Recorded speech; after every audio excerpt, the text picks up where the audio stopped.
Good morning students, स्वागत है आपका ज्ञान की डिजिटल दुनिया एमएसएफ इंस्टीट्यूट में।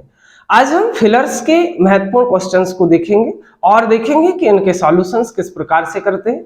पार्ट ऑफ स्पीच से संबंधित ये क्वेश्चंस होंगे। फिलर्स के जो क्वेश्चंस होते हैं उनमें पार्ट ऑफ स्पीच मतलब जैसे आर्टिकल्स हो गया, प्रीपोजिशंस हो गया, ठीक है, डिटर्मिनर्स हो गया, इनसे संबंधित सवाल पूछे जाते हैं। तो किस टाइप से हमें सॉल्व करना है, आइए देखते हैं पहला प्रश्न क्या है। Blink sun rises in the east. Blink sun, 1 second. हाँ, यहां पर देखिए, blank sun rises in the east. A an the, इसका मतलब ये हुआ कि यहाँ पे ए एन द से संबंधित कौन सा इनमें से कौन सा सही होगा। तो हम कहेंगे इनमें से कौन सा सही होगा, पहले आप बता दो, हमें कमेंट करके आप लोग बता सकते हैं कौन सा सही होगा।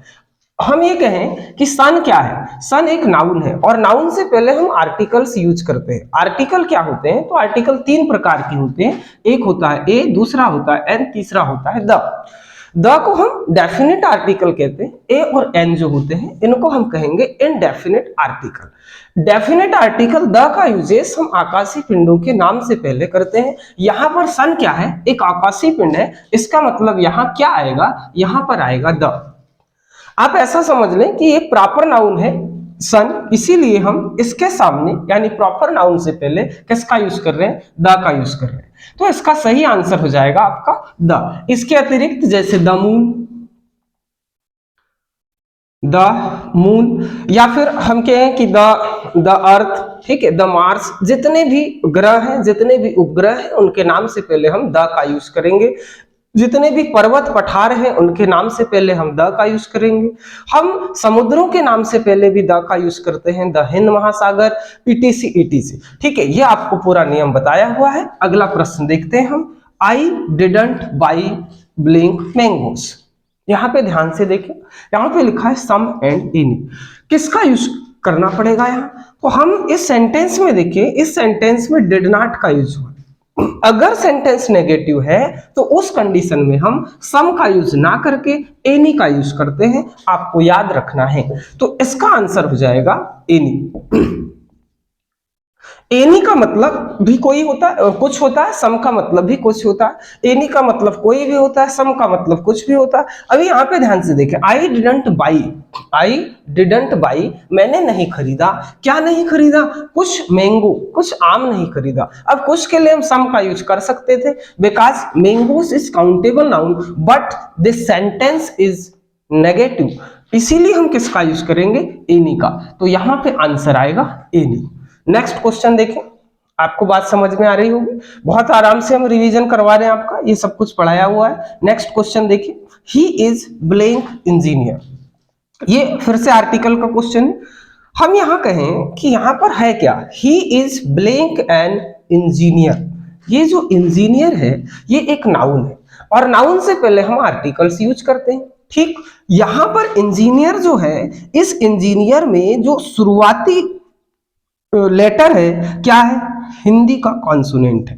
तो आप ऐसा याद रखें कि कॉन्सोनेंट से स्टार्ट होने वाले नाउन से पहले हम किसका यूज करते हैं, यहाँ पे वावेल है, सॉरी, हम कॉन्सोनेंट से स्टार्ट होने वाले, जैसे हमने कहा मैंगो है, तो इस मैंगो से स्टार्ट, अगर मैंगो है तो मैंगो किससे स्टार्ट हो रहा है, एम से, इसीलिए यहां पे हम ए मैंगो का यूज करेंगे। लेकिन अगर कोई नाउन जो कि वॉवेल साउंड से स्टार्ट हो रहा है, हम उसके पहले किसका यूज करते हैं, उसके पहले हम एन का यूज करते हैं। जैसे ए अम्ब्रेला, सॉरी एन अम्ब्रेला। तो ये अम्ब्रेला क्या है, अम्ब्रेला यानी एन से नहीं, अम्ब्रेला अ से स्टार्ट होला, अम्ब्रेला। ठीक है, वैसे आप देखें एन एप्पल, हम लिखते हैं apple, A double P L E, an apple, because apple A से शुरू हो रहा है, हिंदी के वॉवेल से। देखिए आप, तो ये याद रखना आपको, जो वॉवेल साउंड दे रहे हैं यानी वॉवेल साउंड से स्टार्ट होने वाले नाउन से पहले हम एन का यूज करेंगे, अन्यथा सबके, सॉरी, अन्यथा सभी के साथ में जो ऐसे नाउन जो कॉन्सोनेंट साउंड से स्टार्ट होंगे उसके पहले हम ए का यूज करेंगे। ठीक है, यहां तक बात आपको समझ में आई होगी। अगला क्वेश्चन हम देखते हैं।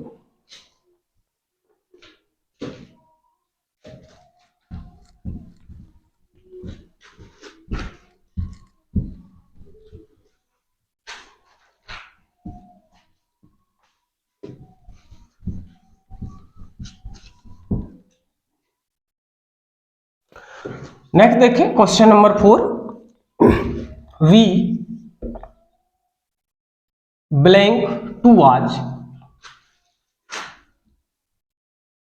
We blank to watch the movie yesterday, we blank to watch the movie yesterday, go went, verb का क्वेश्चन है यानी टेंस का क्वेश्चन है। आप यहाँ पे ध्यान से देखें, we blank to watch the movie, we है तो वी के साथ में हम गो का यूज कर सकते हैं, वी गो हम जाते हैं। दूसरा, वी के साथ में हम वर्ब की सेकंड फॉर्म का भी यूज कर सकते हैं, हम गए। देखो ध्यान से देखो, वी गो इसका मतलब क्या, हम जाते हैं। ये हमारे डेली की आदत वाली बात करेगा कि हम जाते हैं, past simple sorry present simple tense. वैसे ही अगला देखिए, वी वेंट, वी वेंट क्या कह रहा है, वी वेंट का मतलब हम गए, मतलब पास्ट सिंपल टेंस, हम गए। यहां पर क्या है, यस्टरडे, यस्टरडे मतलब पास्ट सिंपल, यस्टरडे मतलब पास्ट की बात कर रहा है। अब ये अगर पास्ट की बात कर रहा है तो हम यहाँ पे पास्ट का ही वर्ब लिखेंगे, इसलिए हमारा आंसर होगा वेंट, ना कि गो। क्या है, we went to watch the movie yesterday, we went to watch the movie yesterday, हम मूवी देखने के लिए गए, मतलब कल हम मूवी देखने के लिए गए। इतनी बात समझ में आ गई होगी आपको। नेक्स्ट क्वेश्चन देखिए, अगला number question number 5, there is not, there is not blank water in the pool,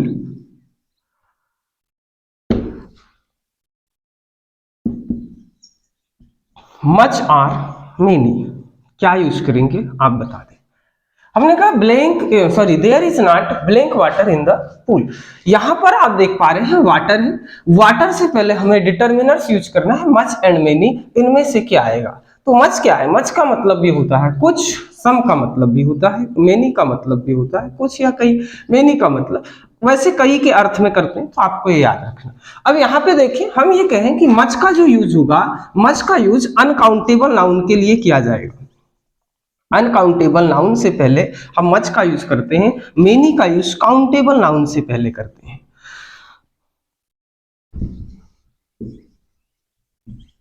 countable noun, हम कहें कि ऐसे कौन से नाउन होंगे जिनको हम काउंटेबल कहेंगे, ऐसे कौन से नाउन होंगे जिनको हम अनकाउंटेबल कहेंगे।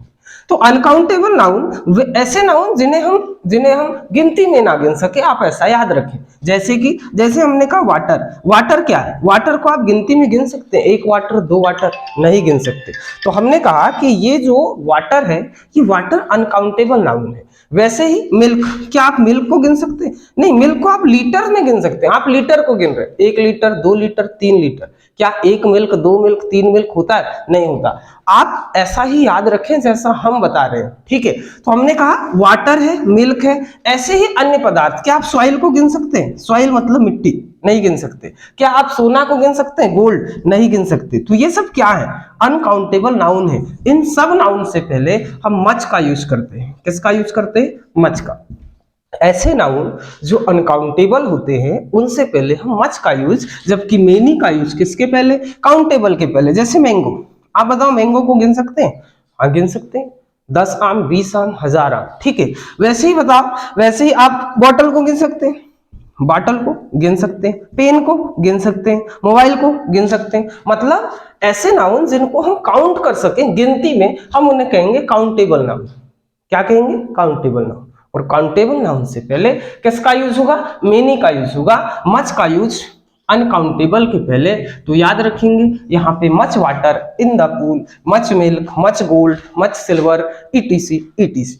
नेक्स्ट क्वेश्चन देखिए, क्वेश्चन नंबर 6,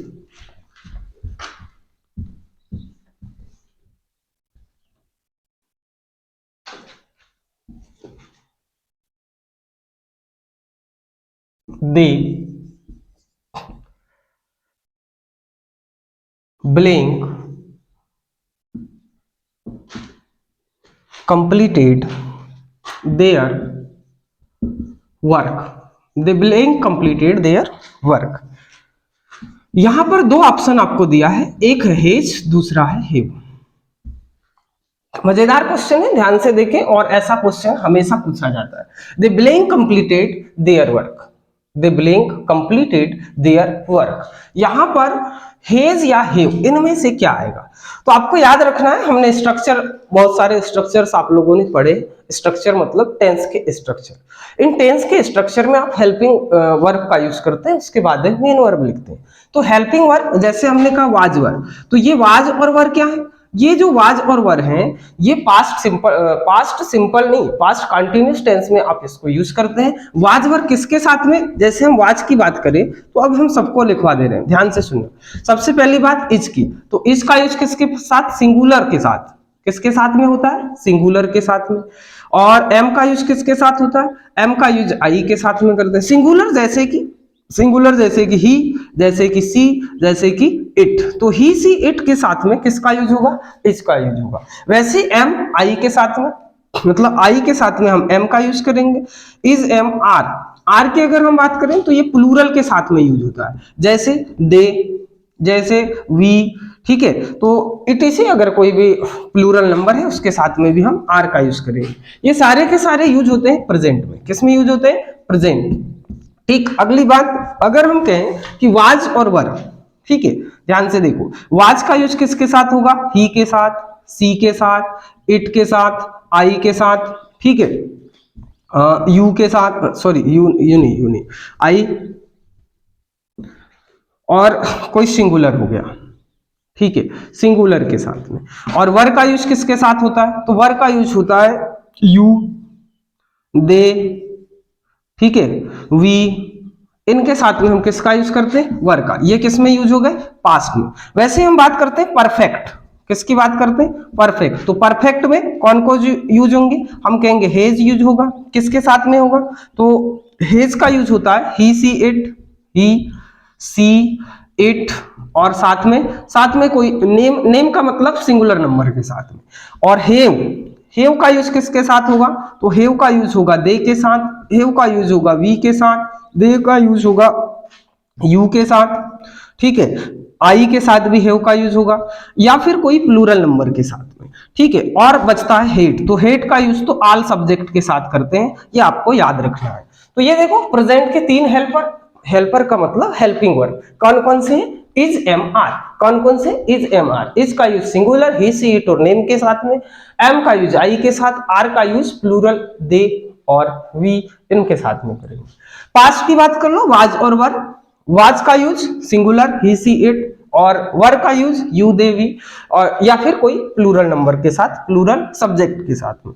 परफेक्ट की बात कर ले तो परफेक्ट में क्या होगा? हेज हेव हेड, हेज का यूज किसके साथ? ही सी इट के साथ में, हेव का यूज दे वी यू के साथ में, या कोई प्लूरल नंबर है, और हेड का यूज तो ऑल सब्जेक्ट के साथ में करते हैं, और ये भी पास्ट में यूज होता है। हेड क्या होता है? पास्ट में। ये दोनों प्रेजेंट में यूज होंगे। तो यहाँ पे आपको सारी बातें समझ में आई होगी। यहाँ पे लिखा है दे ब्लैंक कंप्लीटेड हेज और हेव, आपको कुछ नहीं करना है, हेव लिखना है। क्यों हेव लिखना है? अब आपकी बात समझ में आ चुकी होगी। क्योंकि दे प्लूरल है तो हम वर्ब भी प्लूरल ही यूज करेंगे। हेज सिंगुलर वर्ब होता है, इसीलिए हम इसका यूज नहीं करेंगे। नेक्स्ट क्वेश्चन देखें, question number 7।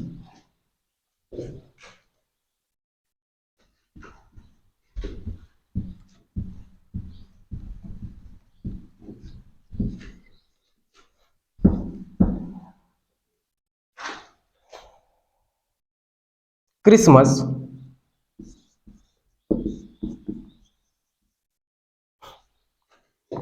is celebrated blank 25th December।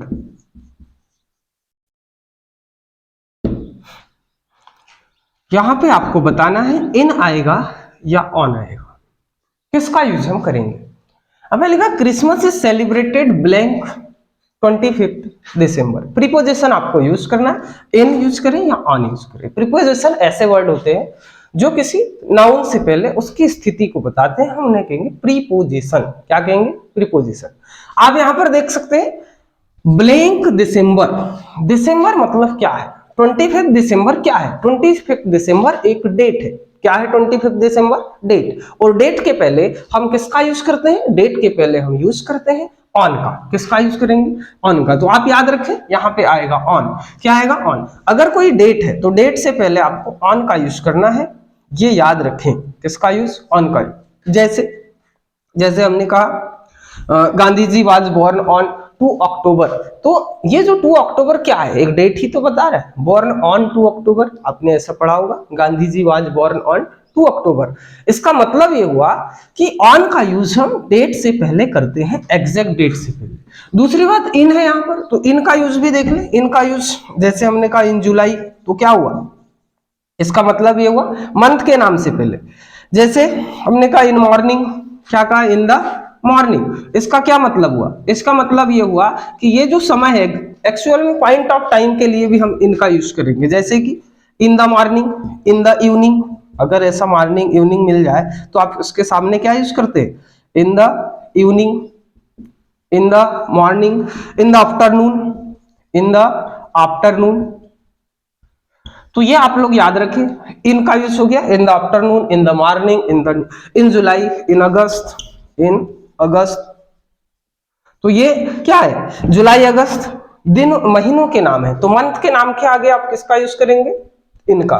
जबकि टाइम के आगे, टाइम मतलब जैसे मॉर्निंग दिया है, इवनिंग दिया है, टाइम के नाम है, इनके आगे किसका यूज करेंगे? इनका यूज करेंगे। ठीक है। एट का यूज भी देख लें। एट की अगर हम बात करें तो एट 11 ओ क्लॉक, है ना, एट 12 ओ क्लॉक। मतलब अगर टाइम दिया हुआ है, एग्जैक्ट टाइम दिया हुआ है, तो हम उस कंडीशन में किसका यूज करते हैं? उस कंडीशन में हम यूज करते हैं एट का। तीनों बातें आप याद रखें, इन, एट और ऑन। ऑन का यूज डेट से पहले। ठीक है। नेक्स्ट क्वेश्चन देखिए।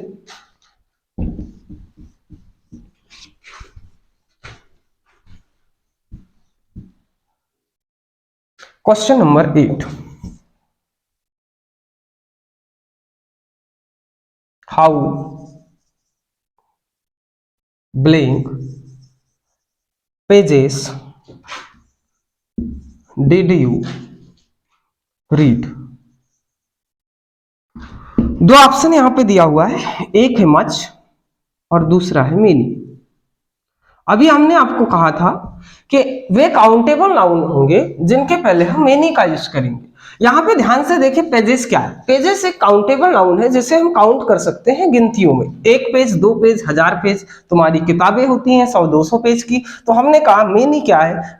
मेनी एक काउंटेबल नाउन से पहले यूज करने वाला डिटर्मिनर है। यहाँ पे मच होगा? मच बिल्कुल नहीं होगा, यहाँ पे यूज करेंगे मेनी का। क्यों करेंगे? अभी बात समझ में आ गई, हमने इसके पहले भी आपको बताया था। नेक्स्ट क्वेश्चन देखिए, question number 9। The bank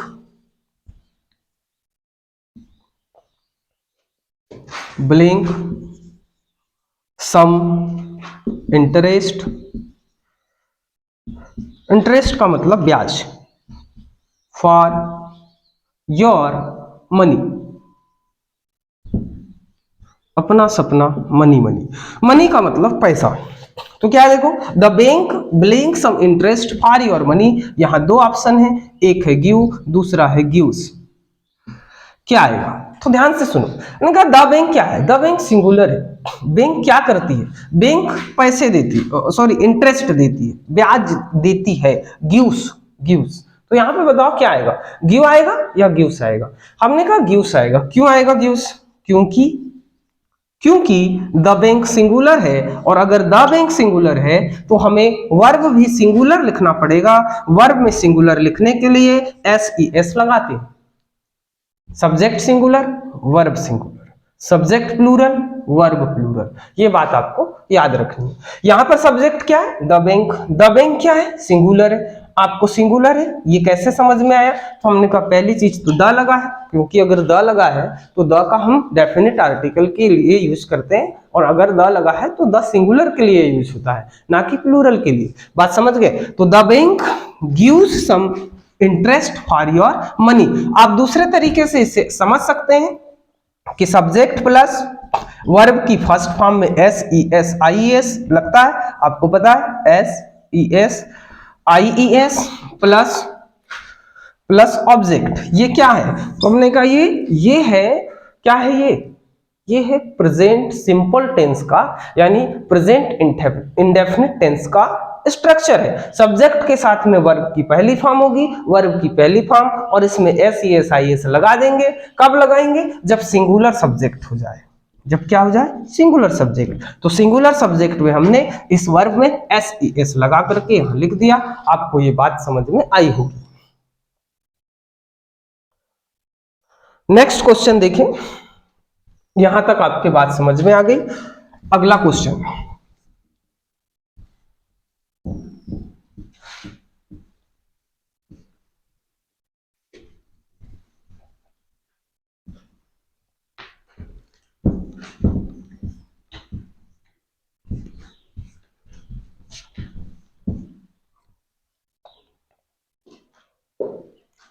question number 10।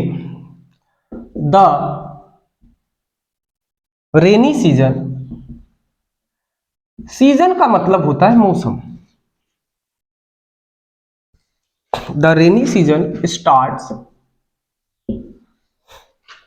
Blank the summer. यहां पे ऑप्शन आपको दिया है बिफोर, यहां पे ऑप्शन दिया है आफ्टर। ध्यान से देखें, after and before. After means क्या और बिफोर मीन्स क्या? आफ्टर का मतलब होता है के बाद, आफ्टर का मतलब बाद में, और बिफोर का मतलब होता है के पहले। बिफोर मतलब के पहले, आफ्टर मीन्स के बाद, बिफोर मीन्स के पहले। यहां पे ध्यान से देखें, लिखा है the rainy season starts, the rainy season start. इसका मतलब रेनी सीजन शुरू होता है। कब शुरू होता है? रेनी सीजन यानी बरसात का मौसम शुरू होता है। कब शुरू होता है? Blank the summer, after the summer और before the summer. After the summer, summer के बाद, गर्मी के बाद। रेनी सीजन कब स्टार्ट होता है? हम कहेंगे के बाद ही तो होगा। के बाद का मतलब आफ्टर का यूज हम यहां पे करेंगे। किसका यूज करेंगे? आफ्टर। बात समझ गए? The rainy season starts after the summer. अगर यही क्वेश्चन कुछ ऐसा होता, the summer starts blank the rainy season, rainy season. क्या करते हैं हम यहां? ध्यान से देखें, द समर स्टार्ट्स, गर्मी स्टार्ट होती है। कब स्टार्ट होती है? Blank the rainy season. तो रेनी सीजन के पहले या रेनी सीजन के बाद में? तो हम कहेंगे रेनी सीजन के पहले ही तो होगी। पहले होगी मतलब रेनी सीजन से पहले। तो रेनी सीजन से पहले के लिए हम यहाँ बिफोर यूज करेंगे। आपको इस आफ्टर और बिफोर को यूज करने के लिए आपको इसका अर्थ समझना पड़ेगा कि ये कहना क्या चाह रहा है। The summer starts before the rainy season. Summer start होता है रेनी सीजन से पहले, जबकि rainy season starts after the summer, मतलब रेनी सीजन स्टार्ट होता है यानी बारिश स्टार्ट होती है गर्मी के बाद। दोनों बात समझ में आ गई? आफ्टर मतलब के बाद, बिफोर मतलब के पहले। आफ्टर द मील, खाना का पहले, है ना, दवाइयां खाते हैं, कुछ दवाइयां होती हैं। Before the meal, sorry, after the meal मतलब के बाद। आफ्टर द एग्जाम, एग्जाम के बाद। After the rainy season, rainy season के बाद में। ठीक है। आफ्टर द स्कूल, स्कूल के बाद। आफ्टर द मार्केट, मार्केट के बाद। आफ्टर द क्या के, आफ्टर द ईटीसी, उसके बाद। आप समझ गए? ठीक है। नेक्स्ट देखिए,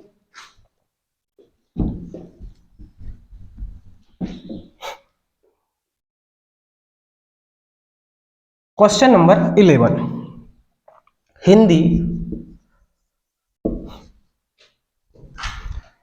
blank the official language,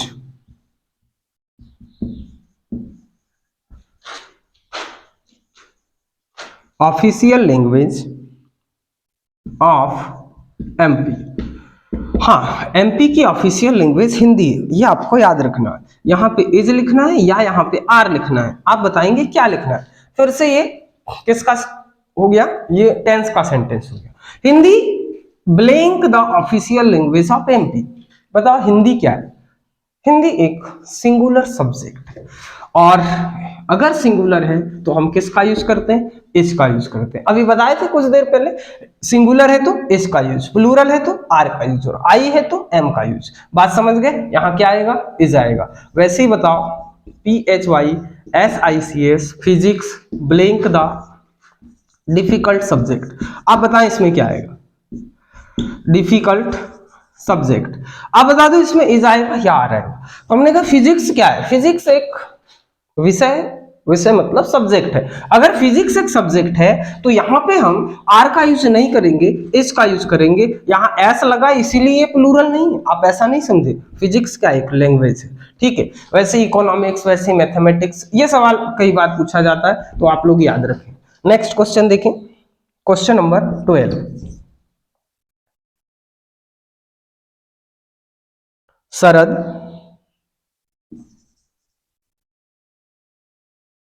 blank watching TV. Sarad blank watching TV when the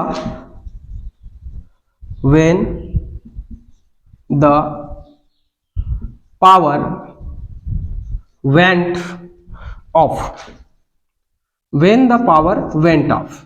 यहाँ पे दो ऑप्शन आपको दिया हुआ है, एक है वाज और एक है वर। ध्यान से देखें, हमने कहा यहाँ पे लिखा है शरद और शरद के बाद में लिखा है वाचिंग, बीच में लगाना है क्या? लगाना है वाज लगाना है। बात खत्म, आगे ना भी पढ़े तो कोई फर्क नहीं पड़ता। ध्यान से देखें, शरद वाज वाचिंग, शरद देख रहा था। बिकॉज वाज, क्यों वाज? इसीलिए क्योंकि शरद सिंगुलर है। अगर यहाँ प्लूरल होता तो हम वर का यूज करते। याद रखना, सिंगुलर के लिए वाज, प्लूरल के लिए वर, आई के साथ में वाज, यू के साथ में वर, ठीक है। यू आज नहीं होता, यूअर होता है, ठीक। नेक्स्ट क्वेश्चन देखें,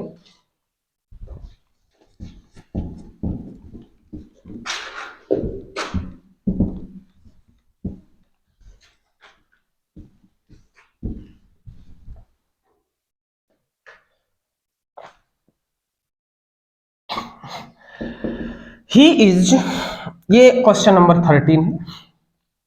एन अमेरिकन, वह एक अमेरिकन है। वह क्या है? एक अमेरिकन है। बट लेकिन his wife is blank European, EUROPEAN, European. यहां पे आपको बताना है ए आएगा, एन आएगा या फिर द आएगा। ध्यान से देखें, यहां पे लिखा है एन अमेरिकन, अमेरिकन के आगे एन लगा है। क्यों लगा है? बिकॉज अमेरिकन अ से शुरू हो रहा है। किससे शुरू हो रहा है? अ से, वावेल से शुरू हो रहा है। वावेल साउंड दे रहा है, नाउन का जो स्टार्टिंग साउंड है वावेल है। यहाँ पे क्या है? यूरोपियन। यूरोपियन का मतलब क्या हुआ? यूरोपियन का मतलब ये हुआ कि ये जो साउंड है यू है, और यू क्या है? यू एक कॉन्सोनेंट है। क्या है? कॉन्सोनेंट। याद रखेंगे, कॉन्सोनेंट। अगर ये कॉन्सोनेंट है तो हम क्या करेंगे? ये कॉन्सोनेंट है इसीलिए हम यहाँ पे ए का यूज करेंगे, ना कि एन का। याद रखें, ई से शुरू तो हो रहा है, इंग्लिश के वावेल से शुरू हो रहा है। इंग्लिश के वावेल से हमें कोई मतलब नहीं है, आपको याद रखना है हिंदी के वावेल से शुरू होना चाहिए। किससे शुरू होना चाहिए? हिंदी के वावेल से। मतलब अ आ ई उ ऊ अह तक किसी से भी शुरू हो जाए तो काम हो जाएगा अपना। यहाँ यू से हो रहा है इसीलिए हम यहाँ पर ए का यूज करेंगे, ना कि एन का। अच्छा, इसके साथ और कुछ एग्जांपल्स दे रहे हैं, आप ध्यान से देखें। जैसे हमने कहा, क्या कहा? An am a. एक बात बताएं, ये एम ए क्या है? हाँ, तो हम कहेंगे ये तो एम लिखा हुआ है, एम का क्या मतलब हुआ? ये इंग्लिश का कॉन्सोनेंट है, लेकिन इसके पहले हम एन का यूज करेंगे। क्यों करेंगे? क्योंकि आपको पता है ये शुरू किससे हो रहा है? ए से। ए क्या है? हिंदी का वावेल, ठीक है। आप ऐसा ही याद रखें जैसा हम बता रहे हैं। दूसरा देखना, NSDO क्या हो रहा है? ये पूछे जाने वाले सवाल है। वैसे ही देखना अगला, NMLA, MLA, ठीक है। अगला देखो, ए यूरोपियन है ना, यूरोपियन, EUROPE ए एन, ठीक है। ए का यूज हम किसके साथ करें? यूरोपियन के साथ में। क्यों कर रहे हैं? बिकॉज ईयू से शुरू हो रहा है, यू से शुरू हो रहा है, ठीक है। यूनाइटेड नेशन, जैसे यूनाइटेड नेशन के सामने हम द लगाते हैं, ठीक है। A unit, U N I T, देखो A E I O you, you क्या है? यू इंग्लिश का वावेल है, लेकिन शुरू किससे हो रहा है? यू से हो रहा है। यूनिट अपन पढ़ते हैं इसको, तो ए यूनिट होगा, ना कि एन यूनिट, ठीक है। याद रखेंगे आप, तो ये अदर क्वेश्चन याद रखें, ठीक है। क्वेश्चन नंबर 14 आईएमपी क्वेश्चन है ये भी, देखो। ऑनेस्टी, इसको हानेस्टी नहीं पढ़ते, इसको पढ़ते हैं ऑनेस्टी, HONESTY। ऑनेस्टी का मतलब ईमानदारी, ऑनेस्टी का मतलब लॉयल्टी। याद रखिए, honesty is blank best policy. Honesty is blank best policy. यहां पे ऑप्शन आपको दिया है द ए एन, क्या आएगा बताओ? Honesty is an best policy? नहीं, honesty is the best policy. Articles के यूजेस में द के लिए एक नियम याद रखें, सुपरलेटिव डिग्री से पहले हम पूरे इंग्लिश साम्राज्य में केवल द का यूज करते हैं। सुपरलेटिव डिग्री ये क्या होती है? तो हमने कहा ये होती है क्या, ध्यान से देखो क्या होती है। आपको एग्जांपल दे रहे हैं सुपरलेटिव डिग्री के। एक होता है हाई, एक होता है हायर, एक होता है हाईएस्ट, ठीक है। ये हाई क्या है? हाई है ऊंचा, क्या है? ऊंचा। अब हमने पूछा कितना ऊंचा, तो आपने कहा उससे ऊंचा, तो हायर। लेकिन अगर सबसे ऊंचा है तो क्या हो गया? हाईएस्ट। इसी हाईएस्ट को हम कहते हैं सुपरलेटिव डिग्री। क्या कहते हैं? Superlative degree. ये एडजेक्टिव की डिग्री होती है, विशेषण की डिग्री होती है। किसकी? विशेषण। एडजेक्टिव हम इसको कहेंगे, क्या कहेंगे? एडजेक्टिव। तो एडजेक्टिव की क्या होती है? डिग्रीज होती है। जैसे हमने कहा स्मॉल, स्मॉल मतलब छोटा, लेकिन कितना छोटा? तो हम कहें उससे भी छोटा। किससे छोटा? उससे छोटा, स्मॉलर। क्या हो गया? स्मॉलर। अरे नहीं, सबसे छोटा, उससे छोटा कोई हो ही नहीं सकता, द स्मॉलेस्ट। क्या कहेंगे हम? स्मॉलेस्ट। तो जब भी हम बात करेंगे सुपरलेटिव डिग्री की, हम इसको कहते हैं पॉजिटिव, इसको कहते हैं कंपैरेटिव, इसको कहते हैं सुपरलेटिव डिग्री। तो सुपरलेटिव डिग्री से पहले हमेशा हमेशा हमेशा द का यूज किया जाता है। आप लोग याद रखें, सुपरलेटिव डिग्री से पहले द, उसके बाद में क्या? सुपरलेटिव डिग्री, ठीक है। याद हो गया होगा आपको, आप लोग इस नियम को याद रखेंगे। यहां पर लिखा है बेस्ट, इसका मतलब यहां हर हाल में द आएगा, इसमें कोई दो मत की बात नहीं है। अगला क्वेश्चन हम लिख रहे हैं, आप इसका जवाब देंगे, क्या होगा? कोई भी नंबर डाल लो, जो आपका नंबर होगा वो डालें, ठीक है। देखो, the Himalaya is blank highest mountain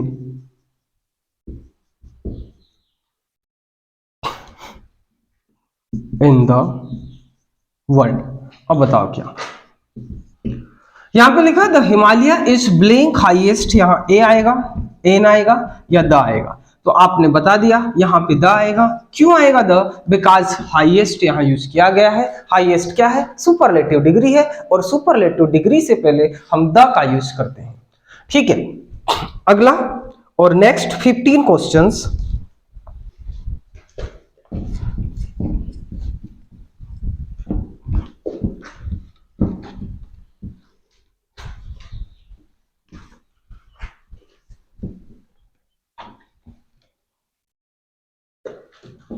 fifteenth number question देखें, वॉक केयरफुली।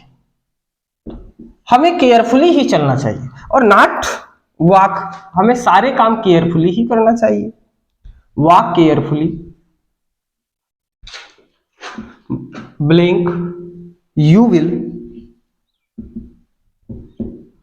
Fall down. यहां पे लिखा है बट, यहां पे लिखा है एंड, यहां पे लिखा है अदरवाइज। Other, WIAC। इन तीनों की हिंदी मीनिंग पहले आप देख लें। बट का मतलब होता है किंतु, परंतु, आप लोग कहते हैं ना लेकिन, किंतु परंतु लेकिन। एंड का मतलब होता है और, दो सेंटेंस को कंबाइन करने के लिए। और अदरवाइज, अन्यथा। ये अन्यथा क्या होता है? अरे अन्यथा वरना होता है। क्या होता है? तुम कहते हो ना मुझे पेन दे देना, वरना मुझे समोसे खिलाना, वरना। तो यही है अदरवाइज, वरना। हमने कहा वॉक केयरफुली, वॉक केयरफुली, ध्यान पूर्वक चलो, वरना तुम क्या होगे? गिर जाओगे।